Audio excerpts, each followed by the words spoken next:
তাদের উদ্দেশ্য শুধু উপহার দিয়ে উৎসাহ নয়, তারা চাইছে খেলোয়াড়দের মাঠমুখী করা। তবে ওই যে এখন সেলফোন এবং মুঠোফোনের মধ্যে যে বন্দী যে প্রজন্ম, তাদেরকে চাইছে তারা মাঠমুখী করার। তাই প্রতি বছরের নয়, এবছরও নবতরুণ সংঘের ব্যবস্থাপনায় day night mini box knockout football টুর্নামেন্টের আয়োজনে বিবেকানন্দ মঞ্চে। তবে এবছর তাদের খেলার কি চমক থাকছে আর কি কি উপহার থাকছে, সবকিছু আপনাদের জন্য জনতার কণ্ঠে। ইন্ডিভিজুয়াল স্কিলে প্রচন্ড ডিফারেন্স। যেটা আগে ধরুন কিষান আমাদের সময় যে সময় খেলেছে, তার যে স্কিল ছিল, এখন সেই স্কিলটা আর দেখা যায় না। এখন সোজা সাপটা ফুটবল হয়ে গেছে। স্কিলটা হচ্ছে দেখো জন্মগত একটা ব্যাপার এবং নিজের সাধনায় এটা করতে হয়। আর এখন হচ্ছে ম্যাক্সিমাম যারা কোচিং করাচ্ছে, সব বিভিন্ন জায়গা থেকে ডিগ্রি নিয়ে আসছে, এসে সোজা সাপটা ফুটবলটা স্কিলটা আর করতে পারছে না। এখন তো এই ছোট মাঠে করছে, আগে তো পিছনে বড় মাঠটাই হতো না। আমরা যখন খেলাধুলা করেছি, যখন বাচ্চারা ছিল, তখন ওই পিছনের বড় মাঠেই হতো। তবে এখন এরা ছোট করে এইখানে করেছে, এর জন্য মানে নবতরুণ সংঘকে কিছু বলার নেই। বাকিরা চলে যাওয়ার পরে অনেক ফুটবল এবং ফুটবল নিয়ে ইস্ট বেঙ্গল, মোহনবাগান, মোহামেডান এই সমস্ত ক্লাবগুলি বাঙালির উত্তেজনা, আবেগ, সেগুলো আমরা দেখি। ফুটবল বিশ্বকাপের সময় ব্রাজিল, আর্জেন্টিনা নিয়ে বাঙালির আবেগ আমরা দেখি।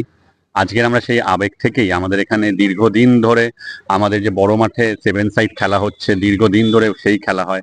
এবছর আমরা আত্মপ্রকাশ করছি ডি বক্সের ছোট খেলা।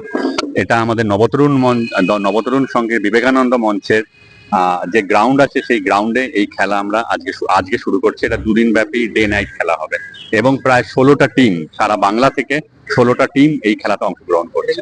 বাংলার বিভিন্ন প্রান্ত থেকে আসছেন। আমাদের উদ্দেশ্য সেটাই, এই প্রজন্মকে মোবাইল ফোন তার রিল থেকে সরিয়ে নিয়ে মাঠে নিয়ে আসা। ফলে আমাদের শুধুমাত্র বাংলার বিভিন্ন প্রান্ত থেকে টিম আসছে সেটা নয়, আমাদের অঞ্চলে যারা ছোটরা আছে তারাই খেলায় অংশগ্রহণ করছে, যাদের বয়স 8 থেকে 14, আবার যাদের বয়স 40 থেকে 50, তারা সিনিয়র, তারাও এই খেলায় অংশগ্রহণ করছে। ফলে অঞ্চলের মানুষ এবং বাংলার বিভিন্ন দলকে নিয়ে আমরা এই খেলাটি অবশ্যই, কারণ আজকের দিনে মানুষের মধ্যে আগে যেটা ছিল যে মানুষ মাঠে নেমে খেলতো এবং ফলে মাঠগুলো গম গম করতো, আজকের দিনে বাচ্চারা মাঠে আসছে না। ফলে এর ফলে বিভিন্ন মাঠগুলো দখলও হচ্ছে। আমাদের মাঠই বিভিন্ন সময় দখল করার চেষ্টা করতে এসছে, কিন্তু আজকে যদি এই শিশুরা, যারা নতুন প্রজন্ম, নবপ্রজন্ম, যারা যুবক, তারা যদি মাঠে না নামে, তাহলে মাঠগুলো সত্যিই খালি পড়ে থাকছে। ফলে তাদেরকে মাঠে নিয়ে আসা এবং মুঠোফোন থেকে তাদেরকে মাঠে নিয়ে আসা এবং আমাদের যে ঐতিহ্য সেটাকে সামনে নিয়ে আসা, সেগুলোকে কেন্দ্র করে আমাদের আজকের এই খেলা। এখনকার পেরেন্টসদের সব থেকে বড় যেটা সমস্যা, তারা বাচ্চাদেরকে হাঁটতে শেখায় না, এবং বাচ্চা যদি হাঁটতে না শেখে তাহলে তারা জিততে শিখতে পারে না। আজকের দিনে আমার মনে হয় সমস্ত পেরেন্টসদের উচিত বিভিন্ন রকমের খেলা, সেটা ফুটবল হতে পারে, সেটা ক্রিকেট হতে পারে, বা যা কিছু হতে পারে, তাদেরকে মাঠে নামানো এবং তাদেরকে মাঠে নামিয়ে হাঁটতেও শেখানো। তারা শুধু জিতবে এরকম নয়, মানে স্কুলে বাচ্চারা ফার্স্ট সেকেন্ড থার্ড না হলে আমরা বাচ্চাদের উপরে নানান ভাবে মানসিক নির্যাতন করি পেরেন্টসের, সেটাও দেখা যায়।